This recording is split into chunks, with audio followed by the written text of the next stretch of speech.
The Arizona sun beat down mercilessly on the dusty homestead, its rays creating shimmering waves across the barren landscape. Thomas McKinnon wiped the sweat from his brow as he guided his plow through the stubborn earth, the metal blade scraping against hidden rocks, with a sound that echoed across the valley like a dying man's last breath. His small farm sat isolated in a fold between two mesas, surrounded by nothing but sagebrush and the occasional shadow of a circling hawk. The silence was profound here, broken only by the distant call of coyotes at night and the whisper of wind through the canyon walls. Thomas had chosen this place precisely for its solitude, seeking to escape the ghosts of his past as a cavalry officer who had seen too much bloodshed, too many broken treaties, too many families torn apart by a war that seemed to have no end. His weathered hands, scarred from both sword and plow, told the story of a man trying to build something instead of destroying it. As evening approached, painting the sky in shades of copper and gold, Thomas noticed something unusual. A figure stumbled across his property line, moving erratically through the mesquite bushes. At first, he thought it might be a lost traveler or perhaps someone fleeing from bandits. But as the person drew closer, Thomas could see the distinctive clothing and long black hair of an Apache warrior. The man was clearly wounded, one hand pressed against his side where dark stains spread across his buckskin shirt. Thomas's first instinct was to reach for the rifle that leaned against his porch post. Years of military training and frontier survival had taught him to be wary of any unexpected visitor, especially one from a tribe that the territorial government considered hostile. But something in the way the Apache moved, the desperation in his stumbling gait, reminded Thomas of wounded soldiers he had seen on battlefields, men who needed help regardless of which uniform they wore. The wounded warrior collapsed near Thomas's well, his breathing labored and shallow. As Thomas approached cautiously, he could see that the man was young, perhaps 25, with intelligent dark eyes that held both pain and a fierce pride. Blood seeped through the fingers pressed against his wound, and his lips were cracked from thirst. In that moment, Thomas faced a choice that would change everything: turn away and let the man die, or extend help to someone the law considered an enemy. Thomas made his decision in the span of a heartbeat, his conscience overriding years of military conditioning.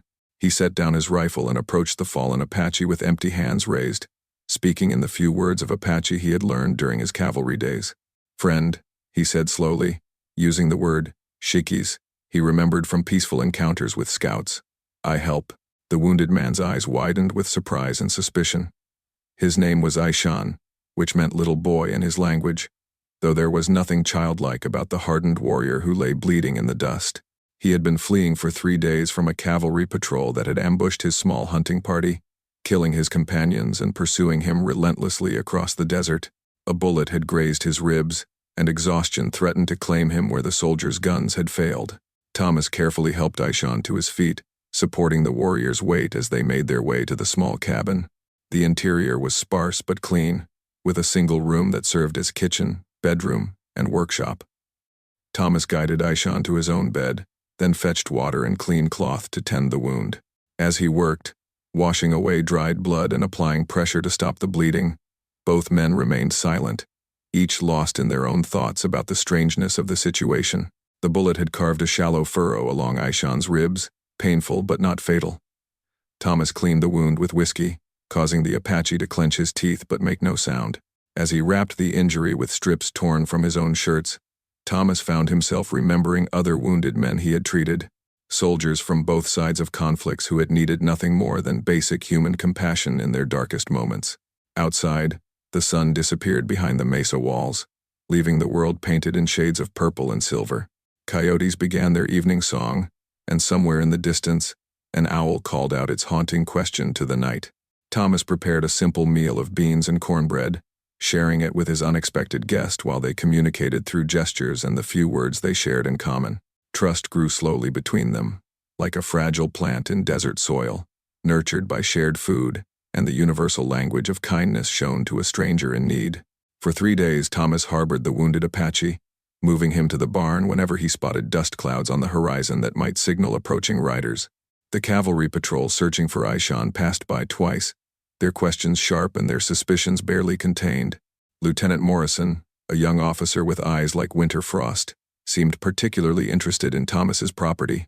"You haven't seen any hostile Indians in these parts, have you, McKinnon?" Morrison asked, his horse stamping impatiently in the yard.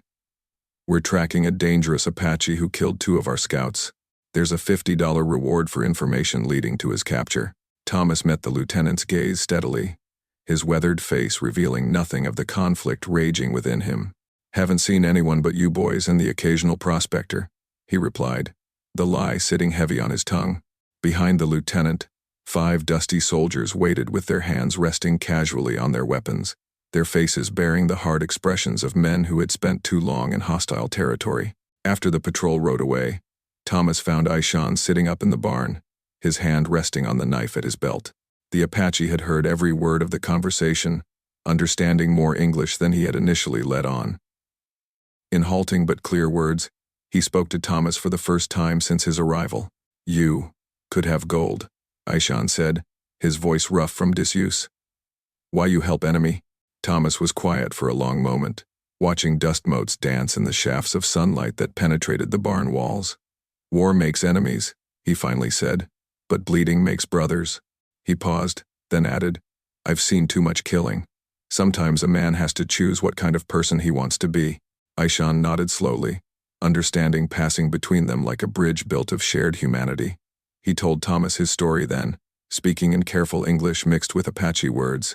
He was not a raider or a killer of innocents, but a hunter who had been providing food for his small band of relatives hiding in the mountains. They were peaceful people, trying to survive in a world that had no place for them, caught between the advancing settlements and the military's determination to force all Apaches onto reservations.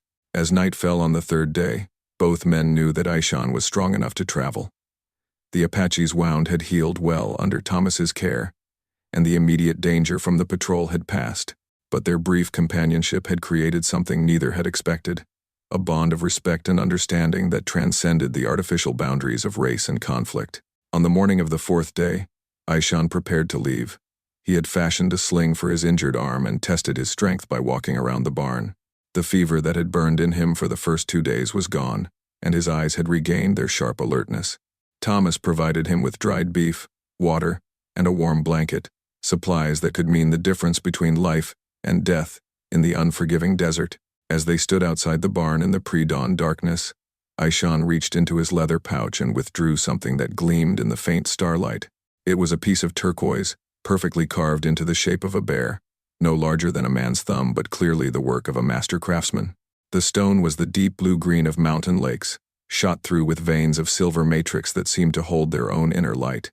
"My grandfather made this," Aishan said, pressing the carving into Thomas's palm. "He was medicine man, very powerful.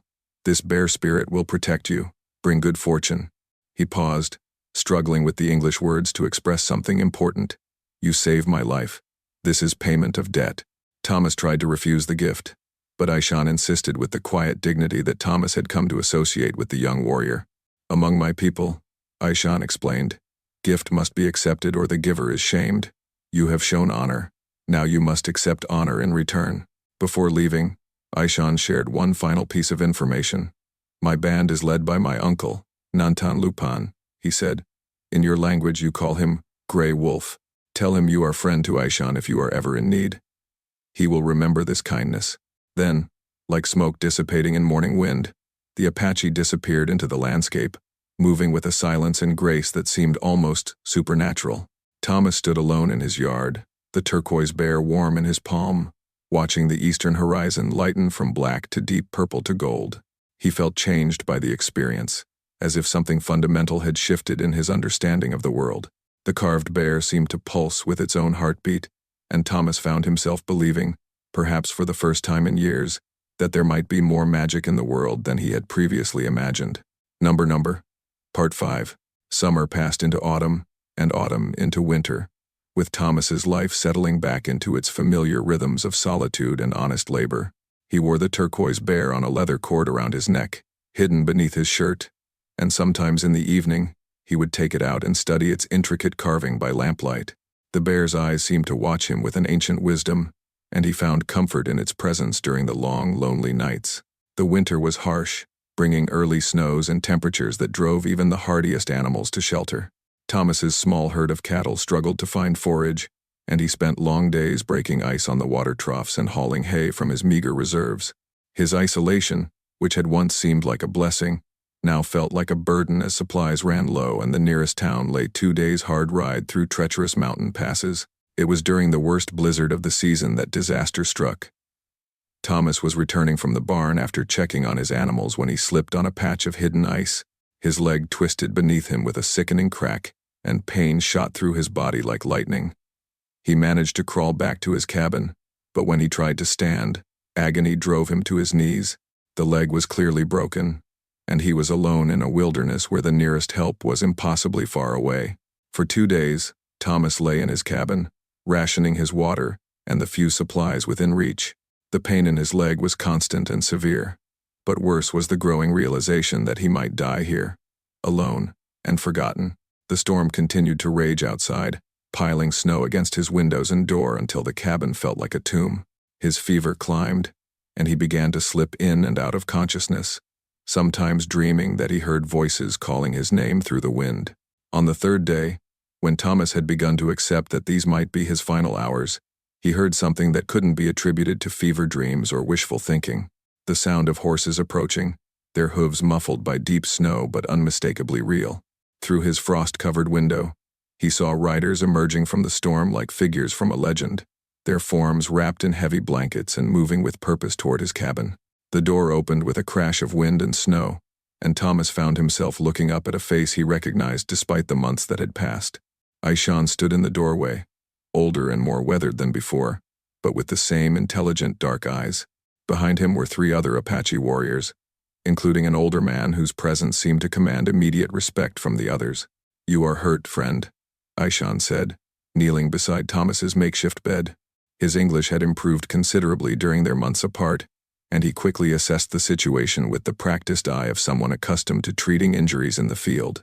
The older Apache, who Thomas realized must be the legendary Gray Wolf, spoke quietly in their native language while examining the broken leg with surprisingly gentle hands. Gray Wolf was a man of perhaps 50 years, with silver threading through his long black hair and scars that told of countless battles fought and survived. His face was deeply lined by weather and responsibility, but his eyes held the same fundamental dignity that Thomas had recognized in his nephew. When he spoke in English, his voice carried the weight of absolute authority. "My nephew told me of white man who saved Apache life," Gray Wolf said. "He said you refused gold for Apache blood. This is rare thing among your people." He paused, studying Thomas's face as if reading the contents of his soul. "Aishan has watched your land through changing seasons. He saw your light fail 3 days past and knew you were in trouble." The other 2 warriors, whom Aishan introduced as his cousins Black Hawk and Running Deer, set about making Thomas comfortable while Gray Wolf examined the broken leg more thoroughly. They moved with quiet efficiency, building up the fire, preparing hot food, and gathering materials to fashion a proper splint. Their presence transformed the cabin from a place of despair into one of hope and healing. Working together, the Apache men set Thomas's leg with a skill that would have impressed any frontier doctor. They had brought with them a supply of medicinal herbs, including willow bark for pain and other plants Thomas didn't recognize but which seemed to ease his suffering almost immediately. As they worked, Gray Wolf told Thomas something that changed everything he thought he knew about his situation. "You think you are alone here," the Apache leader said, wrapping the splint with practiced precision. "But Apache eyes have watched over your land since my nephew left this place. We know of cavalry patrols that come looking for easy targets. We know of bandits who plan to raid isolated farms. We know of winter storms that kill unprepared men." He met Thomas's eyes directly. "You protected one of ours. Now we protect one of ours." The implications of Gray Wolf's words slowly sank in, as Thomas realized that his lonely farm had been under the distant but constant protection of the Apache band for months. They had been invisible guardians, ensuring his safety without his knowledge, repaying his kindness with a loyalty that transcended the artificial boundaries of race and culture. As Thomas's leg healed over the following weeks, he found himself drawn into a world he had never imagined possible. Aishan visited regularly, sometimes alone and sometimes with other members of the band, sharing stories and teaching Thomas more about Apache culture and survival techniques. What had begun as a simple act of kindness had evolved into something far more profound: genuine friendship and mutual respect between 2 peoples, supposedly at war. Through these conversations, Thomas learned that Gray Wolf's band was one of the few remaining groups of Apache who had managed to avoid forced relocation to the San Carlos Reservation. They lived in hidden camps in the high country, moving seasonally and surviving through a combination of traditional hunting and gathering, careful trade with sympathetic Mexican and American contacts, and an intimate knowledge of the land that had sustained their people for generations. The band was small, consisting of only about 30 individuals including women, children, and elders. They were not the bloodthirsty savages portrayed in newspaper accounts, but families trying to preserve their way of life in the face of inexorable change. Grey Wolf himself had lost 2 sons to cavalry raids and had seen his people's traditional lands carved up and distributed to settlers who knew nothing of the delicate balance required to survive in the harsh desert environment. "Your government speaks of peace," Grey Wolf told Thomas one evening as they sat by the fire. "But their peace means our death. They would have us live like white men on reservation land that cannot support our people. They do not understand that Apache cannot live like cattle in a pen." His words carried no bitterness, only the profound sadness of someone who had watched his world slowly disappearing. Thomas began to understand that his small farm represented something significant to Grey Wolf and his people. It was proof that not all white settlers were their enemies, that coexistence was possible between 2 very different ways of life. His willingness to help Aishan had demonstrated that there were white men capable of seeing past the propaganda and fear to recognize the fundamental humanity of their supposed enemies. As spring approached and Thomas's leg grew stronger, he made a decision that would have seemed impossible months earlier. He offered to serve as an unofficial intermediary between Grey Wolf's band and the outside world, helping them trade for supplies they needed while maintaining their independence and avoiding unwanted attention from military patrols. The arrangement that developed between Thomas and the Apache band proved beneficial to everyone involved. Thomas's farm became a discreet trading post where the Apache could exchange beautifully crafted silver work, woven baskets, and other traditional items for manufactured goods, ammunition, and food supplies. Thomas was careful to conduct this trade through sympathetic contacts in distant towns, ensuring that no one could trace the goods back to their source. In return for his services, the Apache shared knowledge that transformed Thomas from a struggling homesteader into someone who truly understood how to thrive in the desert environment. They taught him which plants could be eaten, how to find water in seemingly barren landscapes, and techniques for hunting and farming that worked with the natural rhythms of the land rather than against them. His small farm began to prosper in ways he had never imagined possible. More importantly, Thomas found himself part of a community for the first time since leaving the cavalry. The Apache included him in their seasonal celebrations, shared their stories and traditions, and treated him as an honored member of their extended family. Children who had been taught to fear white men played around his cabin, and elders who had witnessed decades of conflict spoke to him as an equal and friend. The relationship was not without its dangers. Military patrols continued to sweep the area periodically, and Thomas had to maintain careful appearances to avoid suspicion. He developed an elaborate system of signals and hiding places that allowed him to warn the Apache of approaching danger while maintaining his own cover as a simple, isolated farmer. During one particularly tense period, a new cavalry commander arrived in the territory with orders to finally resolve the Apache problem through aggressive pursuit and capture. Colonel Harrison was a career military man with political ambitions who saw the subjugation of the remaining free Apache bands as his ticket to promotion and fame. He established a network of informants and began offering substantial rewards for information about Apache movements and hiding places. The increased military pressure forced Grey Wolf's band to become even more cautious in their movements, and their visits to Thomas's farm became less frequent and more dangerous. Thomas found himself torn between his desire to help his Apache friends and his need to maintain the facade that protected them all. The delicate balance they had achieved was under threat from forces beyond their control. The crisis came to a head on a sweltering summer day, when a large cavalry patrol led by Colonel Harrison himself arrived at Thomas's farm. The colonel was a man in his 40s with ambitious eyes and a carefully maintained uniform that suggested he spent more time in officers' clubs than in the field. He had brought 20 soldiers with him, more than enough to search every building and hiding place on the property. "McKinnon," the colonel said without preamble, "I have reliable information that you've been harboring hostile Apache and providing them with supplies. That makes you a traitor to your own race and a criminal under territorial law." His voice carried the cold certainty of a man accustomed to having his will obeyed without question. Thomas stood calmly on his porch, his hand resting casually on the post where his rifle leaned. "Colonel, I'm just a farmer trying to make a living on a piece of ground most folks would consider worthless. I haven't seen any Apache since I settled here, hostile or otherwise.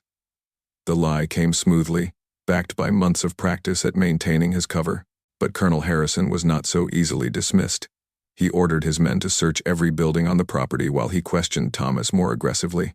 The soldiers tore through the cabin, the barn, and the storage sheds, looking for evidence of Apache presence or contraband goods.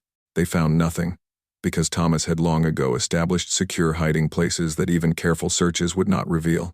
What the soldiers did find, however, was evidence of prosperity that seemed inconsistent with Thomas's story of being a struggling homesteader. His crops were healthier and more extensive than should have been possible for one man working alone. His tools were well maintained and his livestock was in excellent condition. Most suspicious of all, he seemed to have supplies and equipment that suggested access to resources beyond what an isolated farmer should possess. Colonel Harrison's suspicions deepened when one of his sergeants reported finding tracks around the property that appeared to have been made by unshod Indian ponies. The tracks were old and partially obscured, but clear enough to someone who knew what to look for. The colonel's eyes narrowed as he studied Thomas's face, searching for any sign of deception or guilt. "I'm going to leave a detachment here to watch your property," Harrison announced. "If you're as innocent as you claim, you won't mind having some protection from any Apache who might wander through." It was a trap, and both men knew it. Any contact between Thomas and the Apache would now be impossible without revealing their relationship to the watching soldiers. For 3 weeks, Thomas lived under constant surveillance, his every move watched by the cavalry detail that had made camp near his property. The soldiers were professional and disciplined, but their presence changed everything about his carefully constructed life. He went through the motions of his normal routine, but inside he worried constantly about Grey Wolf's band and what might happen if they tried to contact him unaware of the danger. The break came on a moonless night when Thomas was awakened by the soft sound of pebbles striking his window. He looked out to see Aishan crouched in the shadows near his cabin, apparently unaware of the soldiers sleeping in their tents 50 yards away. Thomas's blood ran cold as he realized his friend was walking into a trap that would mean death or capture for the young Apache. Moving as quietly as he could, Thomas slipped out his back door and made his way to where Aishan waited. In urgent whispers, he explained about the soldiers and the surveillance, watching his friend's face change from confusion to understanding to determination. They had only moments before the sentries made their next circuit, and discovery would be fatal for both of them. "Just thinking out loud," Thomas replied calmly. "Old habit of men who live alone. Sometimes you need to hear a human voice, even if it's your own." He managed a self-deprecating smile that seemed to satisfy the sergeant, who completed his patrol circuit and returned to the guard post. Back in his cabin, Thomas examined what Aishan had given him by the light of a shielded candle. It was a map drawn on soft deerskin, showing the mountain passes and hidden trails that only the Apache knew. Marked on the map were the positions where Colonel Harrison planned to position his troops for the Great Sweep, intelligence that could only have been gathered at enormous risk by Apache scouts who had infiltrated the military camps. More than just a tactical map, the deerskin bore a message written in careful English that Thomas recognized as Grey Wolf's handwriting. "Friend who saved Apache life. Apache people remember. When soldiers come, you go to place marked with bear sign. We have prepared gifts for friend who chose honor over gold. Your place among us is secured forever." The map showed a location high in the mountains, marked with the same bear symbol that decorated Thomas's turquoise pendant. Accompanying the message was a formal document, written in both English and Spanish, that Thomas realized was a deed of ownership. Grey Wolf's band was offering him thousands of acres of mountain territory, complete with water rights and mineral claims, in gratitude for his loyalty and friendship. But the most precious gift was yet to be revealed. As Thomas studied the map more carefully, he noticed markings that indicated not just land, but livestock, MDI, dozens of horses and cattle that the Apache had gathered over the years through raids and trading. They were offering Thomas not just property, but the means to establish himself as one of the most prosperous ranchers in the territory. The irony was not lost on him. Colonel Harrison's aggressive pursuit of the Apache had backfired completely, driving them to consolidate their resources and make Thomas an offer that would transform him from a simple homesteader into a wealthy landowner. The kindness he had shown to one wounded Apache would be repaid 1,000-fold by the gratitude of an entire people. As dawn approached, Thomas made his preparations carefully. He would have to wait for the right moment to slip away from his watchers and make his way to the rendezvous point in the mountains. The military sweep that Colonel Harrison was planning would provide the perfect cover, as the soldiers would be too busy chasing shadows in the high country to notice one farmer making his escape. When the time came, Thomas left his small cabin and failing farm behind without regret. The turquoise bear around his neck seemed to pulse with warmth as he rode toward the mountains, toward a new life built on the foundation of trust and mutual respect between two peoples who had found common ground in their shared humanity. Years later, travelers through the territory would speak of the mysterious rancher who lived high in the Apache strongholds, protected by warriors who treated him as family and prospered beyond the dreams of ordinary men. They said he had been adopted into the tribe through some act of extraordinary courage or kindness, though the details varied with each telling.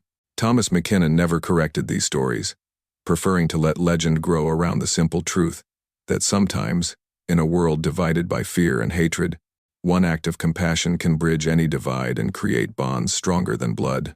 The Apache had given him land and livestock, but more importantly, they had given him something he had lost during his years as a soldier.